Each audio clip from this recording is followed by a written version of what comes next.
Hello and welcome to The Explainer. Today, we are on the world just vanished, simply disappeared off the face of the earth.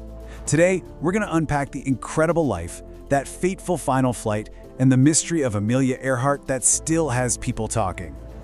So here's how we're going to do this. We'll start right at the end, with the moment she disappeared. Then we'll rewind a bit to see how she became such a legend in the first place. We'll revisit that last journey, dive into the wild theories about what happened, and then finish up with the powerful legacy she left for all of us.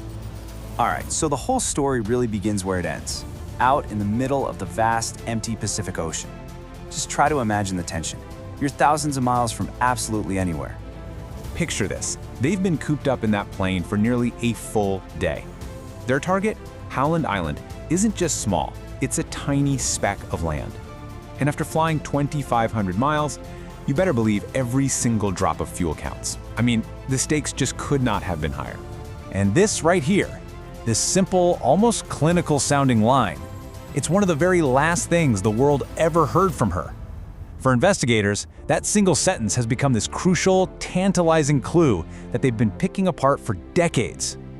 So to really understand why her disappearance became this massive global event, we've got to talk about who she was. You see, this wasn't just any pilot who went missing. This was a symbol.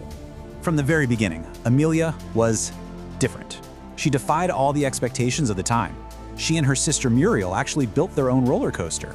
But it was a 10-minute ride in a biplane at an air show that just changed everything.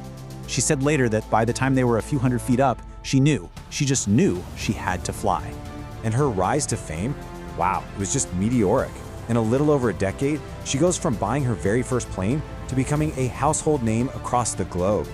That 1932 solo flight across the Atlantic, only the second person ever to do it, that's what really cemented her status as a true aviation hero. Which brings us right back to 1937 and the most ambitious flight of her entire career. She was attempting to fly all the way around the world, right along the equator. It was the longest, most grueling route anyone had ever tried. I mean, just think about that for a second. Finding an island that's only 2.5 miles long after flying 2,500 miles over a totally featureless ocean. Your navigation has to be absolutely 100% perfect. There was literally zero room for error. And this is the absolute heart of the tragedy. The crew on the Coast Guard cutter Itasca could hear her voice coming over the radio, and you can hear the desperation growing. They could hear her asking for a bearing, but for some reason, she couldn't hear their frantic replies. She was flying completely blind. And then, just nothing. The radio went dead. What came next was the biggest search party in aviation history. The US Navy and Coast Guard scoured 250,000 square miles of ocean, and they found absolutely nothing. This complete lack of any evidence created a vacuum, and for over 80 years, that vacuum has been filled with debate, with investigations, and with some pretty wild speculation. So let's look at the main theories that came out of that silence. Over the years, people have come up with countless ideas, but they pretty much all boil down to three main theories. Three different ways to answer that one burning question. What on earth happened to Amelia Earhart? Okay, so the simplest explanation, and the official one for a long time, is that they just ran out of gas, crashed into the sea, and sank without a trace. Then you've got the Japanese capture theory, which got really popular after the war, but honestly, no solid evidence has ever turned up to support it. But then there's a third theory. This one suggests the story didn't just end with a splash in the ocean. What if they actually made an emergency landing? What if they became castaways? Now, this theory isn't just pure speculation.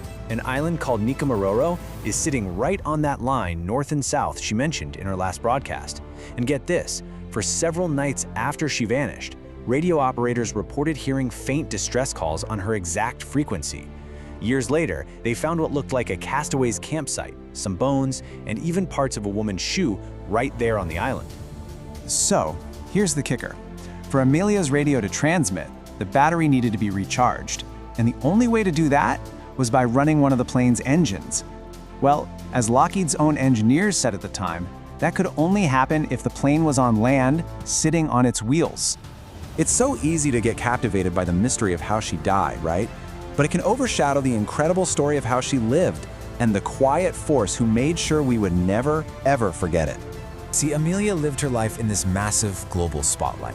Her sister, Muriel, the same sister who helped pay for her first plane, lived a much more conventional life as a teacher. But after Amelia disappeared, it was Muriel who took on the incredible role of being her sister's champion. She made sure the world remembered Amelia for who she was, not just for how she vanished. And that's really the big takeaway here. Amelia was so much more than just a pilot. In a time when women's lives were supposed to be all about the home, she used her fame to champion something radical. A life of adventure, a career, financial independence. She wasn't just breaking flight records. She was a living, breathing symbol of a whole new kind of womanhood. So as the search for answers goes on even today, it kind of leaves us with a final thought, doesn't it? Does finding that last missing piece of the puzzle matter more than celebrating the incredible boundary-shattering life that came before it? Something to think about.